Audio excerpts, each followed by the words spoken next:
Hello, it's Brenda with Academic and Behavior Consultants, and I've been wanting to get on and chat with you all. And I have to say, life has been busy and really good busy because the families that I'm working with are all finding success and support for their child at school. It doesn't mean they snap that finger and their child does everything that they want them to do to be a good student, but it means we're starting to get the right supports. And it's funny, I always try to think, how can I be a little creative in my videos? And someone said to me recently, what was your first concert and what was the last concert that you saw?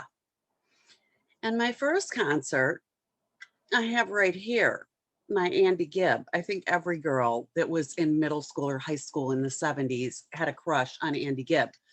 And I still would go back and see Andy Gibb, but there's plenty of other people that I've seen and learned to appreciate and know that their music brings me happiness.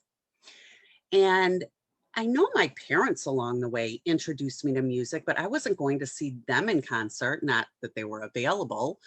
You know, Johnny Cash, Frank Sinatra.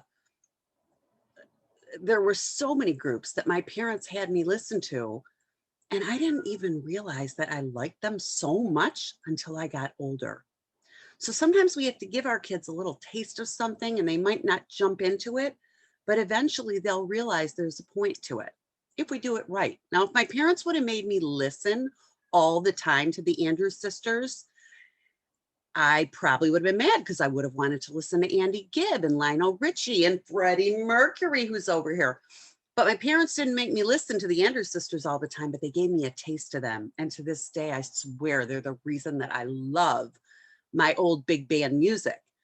So what I want to say to you today is don't give up on giving your kids a taste of what's important, but hold them accountable for what is important. And that's the fine line we have to draw as parents. Every child is at a different level in where they want to put their effort into school. And also, every child's at a different level as to what they're capable of doing. So you really got to sit back and think, am I expecting too much? Am I expecting too little? Am I forcing them to do things they absolutely don't want to do? And it's just a fight and it's not worth the time. Again, my dad used to play Johnny Cash, that Ring of Fire. I remember it vividly. And it was the good memory because he didn't push Johnny Cash on me. He just gave me a little sampling once in a while.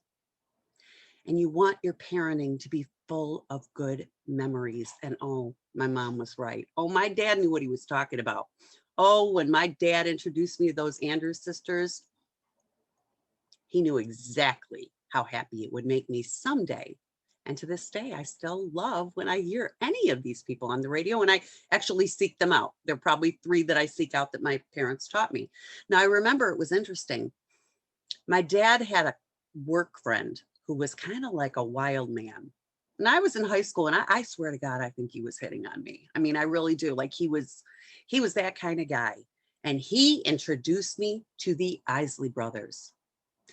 And because I had such a thing for him, he was so attractive and he was this, younger than my dad, obviously, but a little bit older than me. And he introduced me to the Isley Brothers. Getting that taste of the Isley Brothers back then, they are truly one of my favorite groups. And I've seen them a couple times because of those good memories. So we're not going to go back to things that don't bring us good memories. We're going to go back, take that back.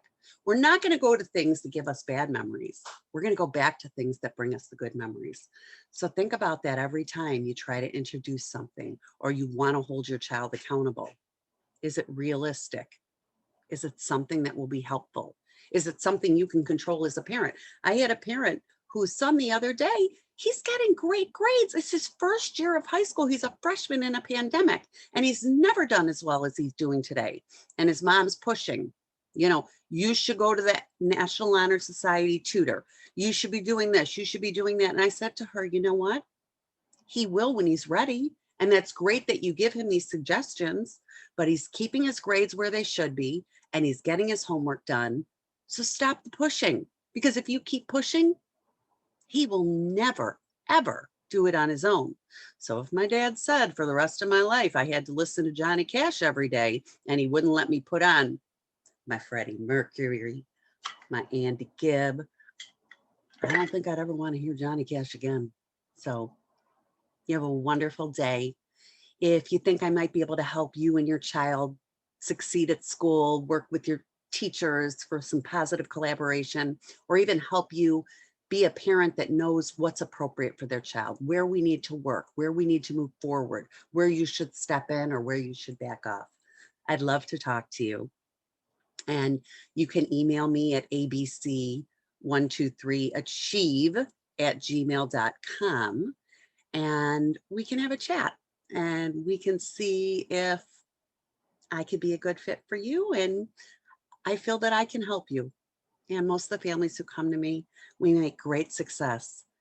But the number one key to the important change is you as the parent making the change, because the child won't change until you do. So have a wonderful day. Enjoy the sunshine. If it's out by you, it's certainly out by me, and I'm getting out of the house and going to enjoy the night. So best to you all. Friend of Man, Academic and Behavior Consultants.